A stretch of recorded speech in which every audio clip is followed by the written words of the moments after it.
Olá, bom dia, sexta-feira, 13 de dezembro. Eu sou Danilo Rocha Lima com Diogo Oliveira. Bem-vindos ao episódio 665 do Mundo em 180 Segundos. Seu podcast, você já sabe, só com notícias internacionais.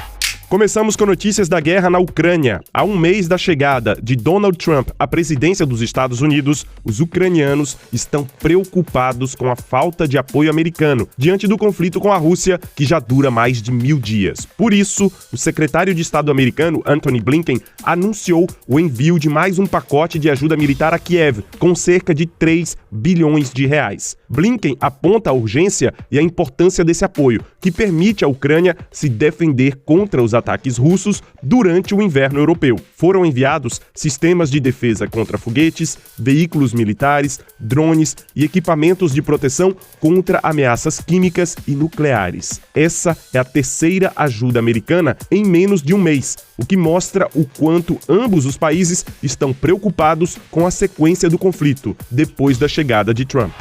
E olha, a Rússia fez uma nova onda de ataques aéreos massivos contra a Ucrânia agora pela manhã. Os principais alvos foram instalações de infraestrutura energética, o que força a população local a viver com frio e no escuro em pleno inverno.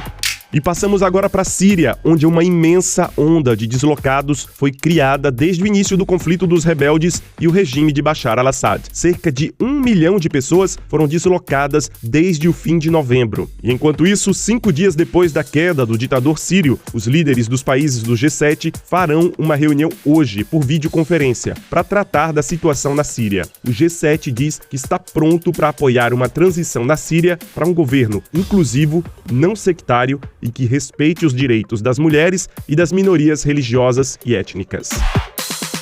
Já Israel continua bombardeando e invadindo áreas na Síria, depois da queda do regime de Bashar al-Assad. O primeiro-ministro de Israel, Benjamin Netanyahu, anunciou que as forças armadas do país não recuarão até que uma nova força cumpra as exigências para garantir a segurança das comunidades que vivem nas fronteiras entre os dois países. Netanyahu prepara uma ocupação longa e não diz se essa nova força da qual ele fala seriam os rebeldes que derrubaram o regime de al-Assad. Na França, o nome do novo primeiro-ministro será anunciado hoje. Até o fechamento da edição desse episódio, o presidente Emmanuel Macron ainda não tinha anunciado o nome do quarto primeiro-ministro em um ano no país. Os favoritos para o posto são François Bayrou, político de centro, e Bernard Cazeneuve, socialista e ex-primeiro-ministro entre 2016 e 2017.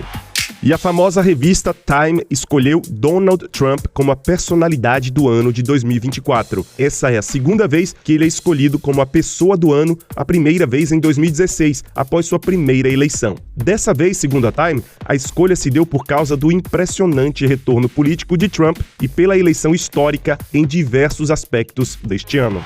Já a revista Forbes elegeu a alemã Ursula von der Leyen, presidente da Comissão Europeia, como a mulher mais poderosa do mundo. Em segundo lugar ficou a francesa Christine Lagarde, presidente do Banco Central Europeu. Na lista aparece apenas uma brasileira, que é Tarciana Medeiros, presidente do Banco do Brasil, o maior da América Latina. Ela ficou em 18º lugar.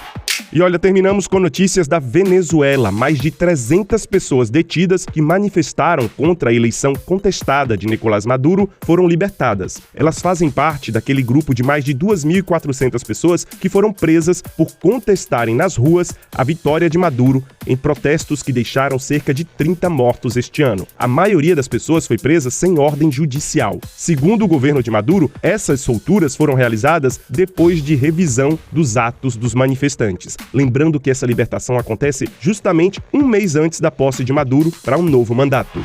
E é isso, a gente fica por aqui. Nosso abraço da sexta vai para todas as pessoas que interagem conosco e que apoiaram para que fôssemos eleitos o terceiro podcast mais votado do país na nossa categoria, no prêmio dos melhores podcasts do Brasil. Além disso, nosso abraço vai para nossos fiéis ouvintes Arlete Abreu, Catiúce, Jaqueline Meire, Luana Paca, Kai Simões, Alisson e a sua turma da faculdade, Ricardo Silva, Tainá Moraes, Wendel Lacerda, Letícia Collin, Amanda Alcântara, Rafael Cury, Janaína Ferro, Elci Alencar e o aniversariante da semana, José Carlos de Oliveira. E a semana, claro, termina com música. No som da sexta, a gente entra no clima de verão aí do Brasil. A marchinha e frevo, que é festa e ferve muito, do bailinho de quinta.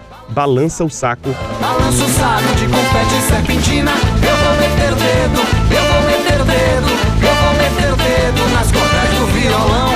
Eu vou cair de língua, eu vou cair de língua, eu vou... Continuem compartilhando o nosso podcast, nos deem 5 estrelinhas. Não esqueçam de ativar o sininho no seu tocador para receber as notificações dos nossos episódios. Para vocês, um excelente dia, um grande abraço e um bom fim de semana.